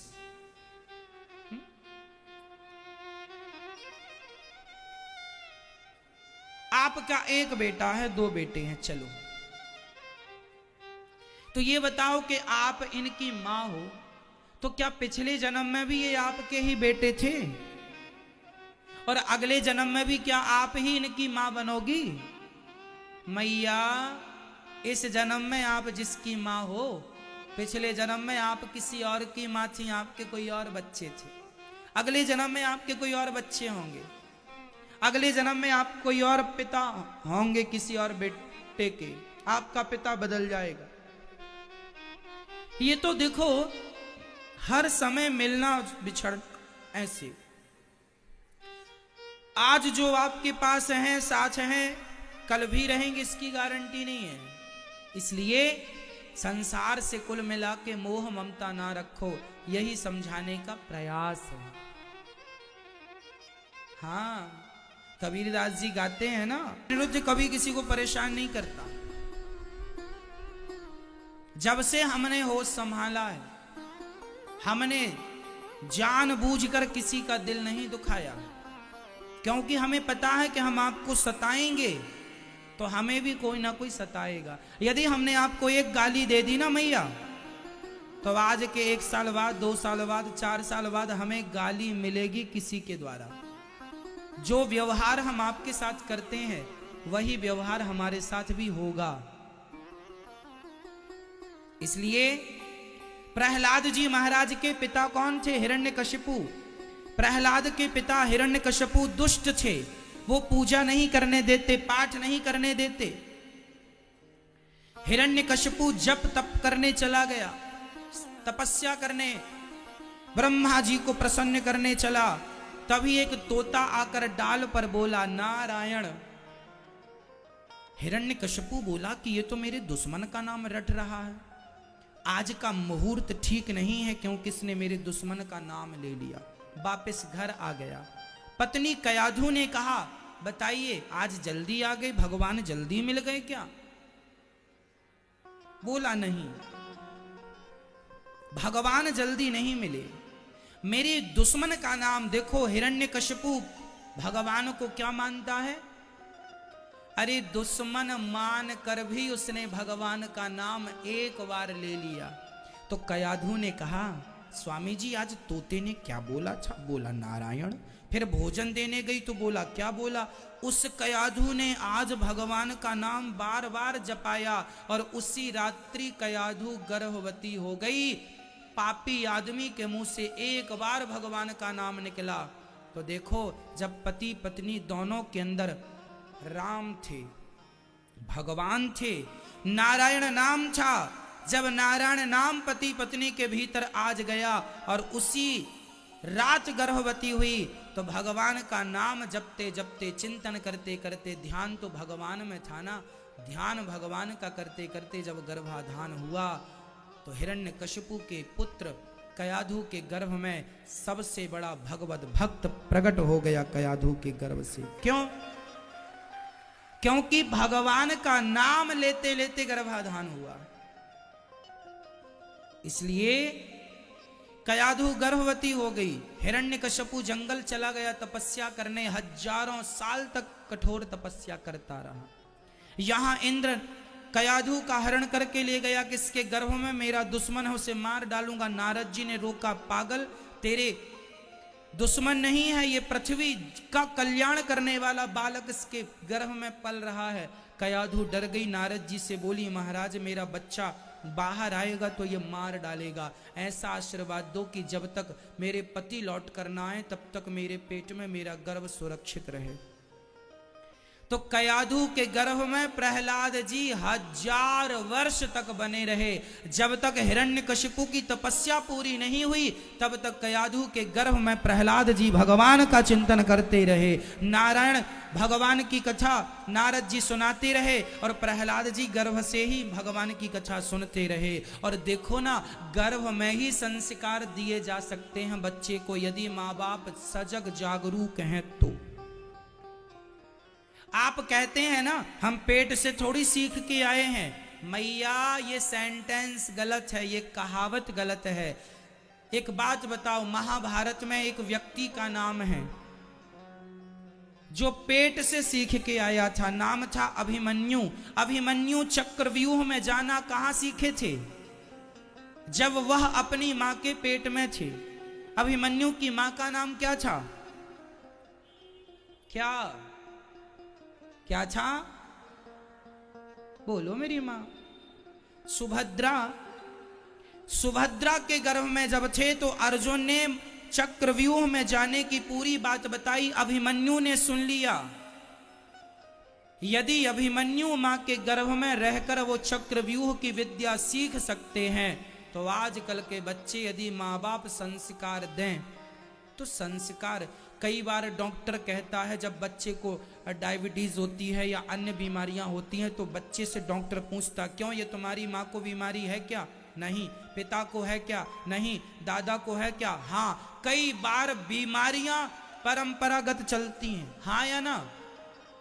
जो बीमारी बाप को है वो बीमारी बेटे को होगी, 99% होगी। ये डॉक्टर मानता है, ये मेडिकल साइंस मानता है, हाँ या ना? यदि बीमारी बाप से बेटे तक आ सकती है तो संस्कार बाप के बेटे में क्यों नहीं आएंगे? संस्कार भी आएंगे ना बेटे को, बाप के। इसलिए माँ बाप को संस्कारी होना अति आवश्यक है। आपका संस्कारी होना जरूरी है मेरी मां, संस्कार आवश्यक है। कथा सुनो, संस्कार। बच्चों को बचपन से ही आप बच्चों को रामचरितमानस पढ़ाया करो, बचपन से ही गीता पढ़ाया करो, बचपन से गुरुजनों को प्रणाम करना सिखाया करो, मंदिर ले जाया करो। हमारे मंदिर भी, हमारे यहाँ की वेद पुराण सब साइंटिफिक हैं। बताओ ग्रह कितने होते हैं? जोर से कितने? 9। ये तुम्हें किसने बताया कि 9 ग्रह होते हैं? साइंस ने बताया। मैं बताऊं मैया, वैज्ञानिकों को आज पता चला, आज मतलब 50 साल पहले, और ले लो तो 100 साल पहले। वैज्ञानिकों को 100 साल पहले पता चला कि ग्रह 9 होते हैं। हमको हमारे वेद पुराणों ने लाखों साल पहले बता दिया था कि ग्रह 9 होते हैं। नवग्रह की पूजा आपके गांव के पंडित जी नवग्रह की पूजा कराते हैं। विज्ञान ने बताया कि मंगल ग्रह लाल होता है, शनि काला होता है। ये ग्रहों के रंग भी बताए ना। साइंस ने ग्रहों के क्या बताए? रंग। तुम्हारे गांव में जब पंडित जी पूजा कराने आते हैं और नवग्रह बनाते हैं तो वह भी नवग्रह 9 रंग के बनाते हैं। जिस ग्रह का जो रंग है उसी रंग का नवग्रह बनता है। हमारे यहां तो बच्चे बच्चे को पता है कि ग्रह 9 होते हैं। अमेरिका, जापान, रूस, लंदन के लोगों को बताओ कि ग्रह 9 होते हैं, उन्हें पता नहीं था। हम भारतवासियों को तो जब से धरती बनी है तब से वेद हैं, और हम तो जब दुनिया कपड़ा पहनना नहीं जानती थी तब हमारे यहाँ गुरुकुल हुआ करते थे और भारत शिक्षित था। भारत क्या था? शिक्षित ना होता भारत तो बताओ। सन 57 में रानी लक्ष्मीबाई, झांसी की रानी, तलवार कैसे चलाना जानती है?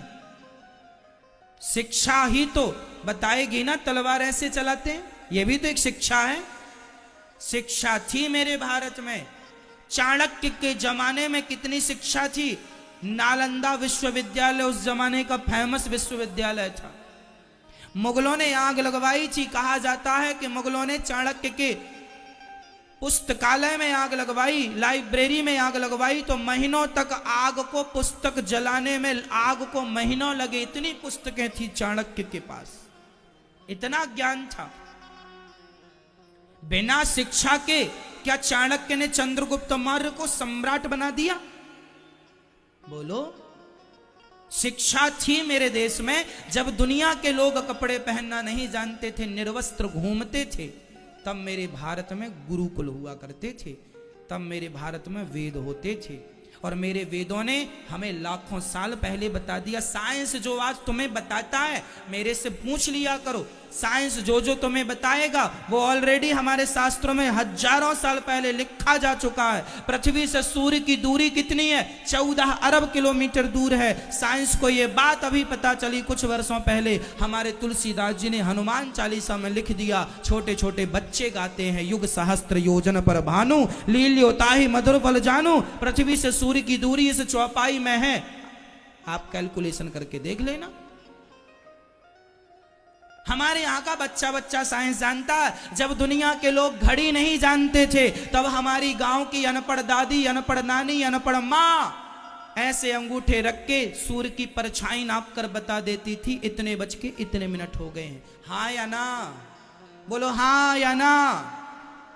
पहले तुम्हारी अनपढ़ दादी, पहले तुम्हारी अनपढ़ नानी, मेरे को पता है मेरी दादी मुझे बताया करती थी ऐसे करके, बेटा 1:30 बज गया है। वो घड़ी देखना नहीं जानती थी। तुम साइंस की 4 पुस्तकें पढ़ लेते हो तो बड़ा साइंटिस्ट मान लेते हो अपने आप को। अरे तुम्हारी अनपढ़ दादी साइंस का नॉलेज रखती थी, अंतरिक्ष का नॉलेज रखती थी, इसलिए वो आधी रात को भी बता देती थी कितने बज गए हैं बेटा। रात का अंधकार नाप कर बता देती थी कितने बज गए हैं। हाँ या ना? फिर यदि हमारे देश में शिक्षा नहीं थी तो फिर ये टेक्नोलॉजी। अरे मैं और बताऊं, चलो आपको बताऊं, सूर्य ग्रहण कब पड़ेगा, चंद्र ग्रहण कब पड़ेगा, किस तारीख को, कितने बज के कितने मिनट पर सूर्य और चंद्र ग्रहण पड़ेगा, विज्ञान दुनिया नासा को ये बात अभी कुछ वर्ष पहले पता चली। हमारे यहाँ 10 रुपए का कैलेंडर मिल जाता है, 20 रुपए का पंचांग मिल जाता है। उस पंचांग में भारत के विद्वानों ने 1000 साल 100 साल आगे का भी पंचांग आज भारत में अवेलेबल है। आप उठाकर देख लीजिएगा कि 2080 में फलानी तारीख में इतने बज के इतने मिनट पर सूर्य ग्रहण पड़ेगा। वो तिथि तारीख आज ही लिख दी गई है भारत के लोगों के द्वारा, जिसे हम पंचांग कहते हैं, जिसे हम कैलेंडर कहते हैं। नासा ने तो अभी जाना है कि सूर्य चंद्रमा क्या है और क्या नहीं है। हाँ या ना? अजी भारत को आना पढ़ना समझ लेना, छोटा बच्चा जान के हमको ना समझाना रे। हम दुनिया वालों को गिनती सिखाने वाले हैं। हमारे भारत में आर्यभट्ट नाम का एक बेटा पैदा हुआ था जिसने दुनिया को गिनती सिखाई, शून्य का आविष्कार किया था। हाँ या ना? बोलो हाँ कि ना? दशमलव ना दिया होता तो पृथ्वी से सूर्य की दूरी आज सामने ना होती। दशमलव शून्य का आविष्कार किसने किया? दशमलव शून्य किसने दिया? आर्यभट्ट ने दिया। वो भारत का बंदा था, भारत के व्यक्ति हैं। हाँ या ना? चलो ये सब ठीक है। और सुनो, दुनिया की घड़ी जब डगमगाती है, दुनिया का समय जब डगमगाता है, तो याद रखना मेरी माँ, सबसे पहला समय मिलाने, यदि आज सारी घड़ियों का टाइम बिगड़ जाए, 2 सेकंड आगे 10 सेकंड आगे पीछे हो जाए। अभी आपको पता है 2010 में हुआ था ये, अखबार में टीवी पर न्यूज चली थी, 10 में या 12 में हुआ था। सारी दुनिया की घड़ी डगमगा गई थी, समय 2-4 सेकंड आगे पीछे हो गया था। जब समय बिगड़ता है जमाना का तो समय पूछने के लिए दुनिया भारत को देखती है। भारत में सबसे पहले सूर्य आता है, इसलिए समय का आकलन कहीं हो सकता है तो सबसे पहले भारत में समय का आकलन हो सकता है। इसलिए सारी दुनिया को समय के लिए भारत का मुंह देखना पड़ता है। हम बताते हैं कितने बज के, तुम घड़ी बना लोगे। हम लोग अपने देश में हैं पर वहां पर सब कुछ है, पर आध्यात्म नहीं है, कोई ज्ञान नहीं है, कोई भक्ति नहीं है, कोई अच्छी बातें नहीं है। इसलिए हम वहां से यहां आए हैं, यहां हमें शांति मिल रही है। अरे दुनिया वालों, कितना भी तुम दुनिया घूम लो, पर शांति का केंद्र तो केवल भारत है। शांति पाने के लिए लोग यहां आते हैं। तुम भारतवासी खुशनसीब हो, किस धरती पे तुम्हारा जन्म हुआ है, जहां गंगा है, जहां यमुना है, जहां वृंदावन है, जहां सत्संग है, जहां भक्ति है, जहां ज्ञान है, जहां वैराग्य है। हाँ, इसलिए भारत से अच्छा कुछ नहीं है। तुम घूम लो जमाना, भारत सबसे उत्तम। शांति पाने वो गोरे गोरे लोग आज वृंदावन आ पाए हो, यहां भी हरे कृष्ण हरे राम मंदिर में चले जाना, यहां गोरे गोरे लोग हरे कृष्ण कृष्ण कृष्ण हरि हरि हरि राम राम हरि हरि हरे कृष्ण। इनसे हरे कृष्णा कहते नहीं आता, पर ये आए हैं। हाँ या ना? गोरे गोरे लोग आजकल अमेरिका में मंदिर बन रहे हैं भगवान कृष्ण के, जापान में मंदिर बन रहे हैं भगवान कृष्ण के। आज भारत का क्रिश्चियन हिंदुओं को बरगला के क्रिश्चियन बना रहा है, और दुनिया के पढ़े लिखे क्रिश्चियन लोग अपना क्रिश्चियन धर्म छोड़ छोड़ के हिंदू धर्म अपना रहे हैं। वो जान रहे हैं यही धर्म सबसे सनातन है, पुराना। आज विदेशी लोग, गोरी स्त्रियां, गोरे पुरुष तुलसी की माला पहन रहे हैं, तिलक लगा रहे हैं, माला जप रहे हैं। तुम्हारा बेटा क्या माला जपेगा जैसे वो जप रहे हैं? अरे मेरी माँ, भारत की संस्कृति इतनी श्रेष्ठ है, जो भागवत हम तुम्हें सुना रहे हैं तुम तो रोज सुनते हो। घर की मुर्गी दाल बराबर होती है, कहावत है ये। लेकिन जो लोग इस ज्ञान को, जो बातें हम आपसे कह रहे हैं, कर रहे हैं, यह बात यदि कोई विदेशी आदमी सुन लेगा तो वो भारत का हो जाएगा, इस धरती को छोड़ के जाने का सोचेगा नहीं। वो भगवान के बारे में जान तो जाए, समझ तो जाए, पर विडंबना तो ये है कि उन्हें कौन समझाए, कौन। और जो समझ गए वो भारत वृंदावन में आके यहां दंडवती परिक्रमा कर रहे हैं। जो अंग्रेज समझ गए भारतीय संस्कृति को, वो आज ब्रजरज को उठा उठा माथे पे लगा रहे हैं कि नहीं। ये वृंदावन में आप देख लेना, हजारों अंग्रेज यहीं मिल जाएंगे आपको। आज विदेशी आते हैं, आकर हिंदू बन जाते हैं, राम नाम की जपते माला भक्ति में रम जाते हैं। धरा ये जिस पर घूम रही, हम उसी केंद्र के बिंदु हैं। गर्व से कहो हम हिंदू हैं, हम हिंदू हैं, हम हिंदू।